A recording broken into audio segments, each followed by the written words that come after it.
Assalamualaikum warahmatullahi wabarakatuh. Selamat pagi semuanya. Kami dari kelompok 1 ingin presentasikan hasil diskusi kami ya dengan tema sektor pariwisata bahari Indonesia dalam pembangunan nasional. Dengan beranggotakan yang pertama ada Dwi Matalina, yang kedua ada Melki, yang ketiga Elizabeth Damiana, yang keempat Nurwanda Oktariana, yang kelima saya sendiri yaitu Aidil Muhammad Nizam, dan yang keenam ada Suci Mulia Putri.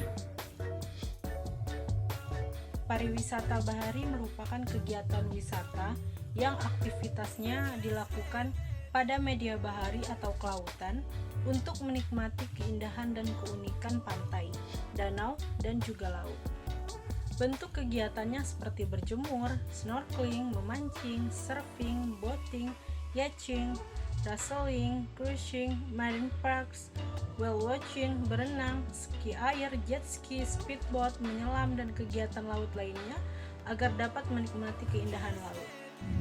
Fungsi pariwisata bahari Indonesia dalam pembangunan nasional. Yang pertama, menjembatani kepentingan perlindungan sumber daya alam, menghargai potensi sumber daya lokal dan mencegah terjadinya perubahan tatanan sosial dan budaya, memberikan kesempatan kerja dan salah satu sumber penghasilan masyarakat untuk meningkatkan kesejahteraan, serta menarik investor asing untuk mendirikan resort, villa, dan semacamnya. Baiklah teman-teman, selanjutnya ialah peranan pariwisata bahari Indonesia dalam pembangunan nasional.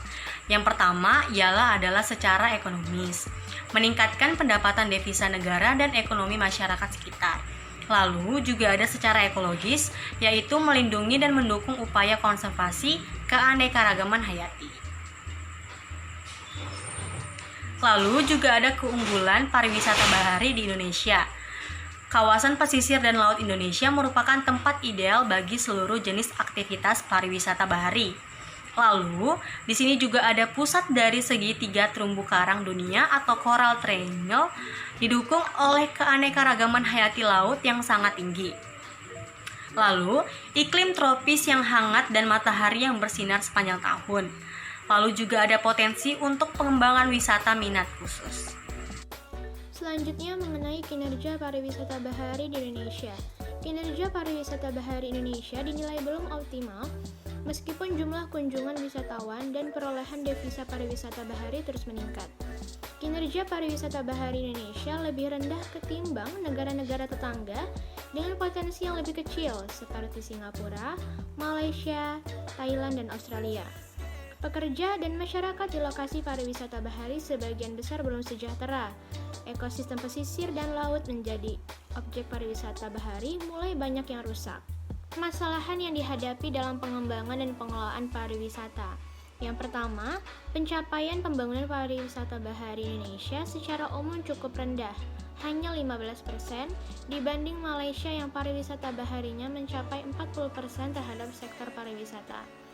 Yang kedua, terbatasnya jumlah dan variasi objek wisata serta daya dukung, kualitas lingkungan, kemasan, dan perawatannya kurang menarik dan inovatif. Terlihat dari menurunnya kualitas pantai, terumbu karang, dan mangrove. Perlu adanya pengembangan produk dengan jenis-jenis wisata bahari baru yang dapat meningkatkan daya saing. Yang ketiga, belum optimalnya promosi mengenai pariwisata bahari, baik di dalam negeri maupun di tingkat global. Perlu adanya perbaikan secara gencar melalui promosi global dengan menjadikan Indonesia sebagai ikon pariwisata yang memiliki kekayaan bawah laut dan keindahan terumbu karang yang dimiliki. Yang keempat, kebijakan politik ekonomi yang belum begitu kondusif bagi tumbuh kembangnya pariwisata bahari. Bentuk kebijakan politik ekonominya seperti moneter, fiskal, keamanan melakukan usaha, dan konsistensi kebijakan pemerintah. Padahal, potensi wisata bahari yang baik dapat menjadi peluang bagi para investor untuk dapat menanamkan modalnya sehingga penciptaan iklim investasi dan politik ekonomi yang kondusif tentu akan berpengaruh terhadap kinerja pembangunan pariwisata bahari itu sendiri. Rendahnya aksesibilitas ke lokasi wisata bahari. Keamanan dan kenyamanan di lokasi wisata umumnya masih kurang. Selanjutnya yaitu upaya atau strategi pengembangan pariwisata bahari di Indonesia. Yang pertama yaitu pemetaan terhadap potensi pariwisata bahari yang dimiliki dan lingkungan yang terkait dengan pariwisata bahari, baik lingkungan internal maupun eksternal. Yang kedua, menyusun rencana investasi dan pembangunan atas berbagai informasi pemetaan sebelumnya. Yang ketiga, menciptakan kualitas SDM yang tangguh di bidang pariwisata bahari. Saya Melki akan melanjutkan penjelasan dari upaya atau strategi pengembangan pariwisata bahari di Indonesia. Yang keempat yaitu melakukan strategi pemasaran yang baik.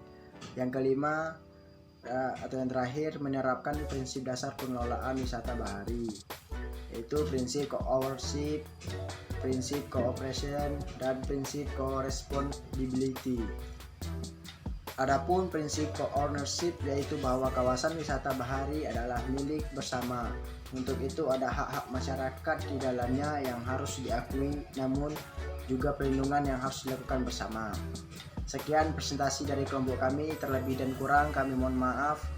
Jika ada kesalahan dalam penyampaian kami, tolong dimaafkan. Sekian, terima kasih.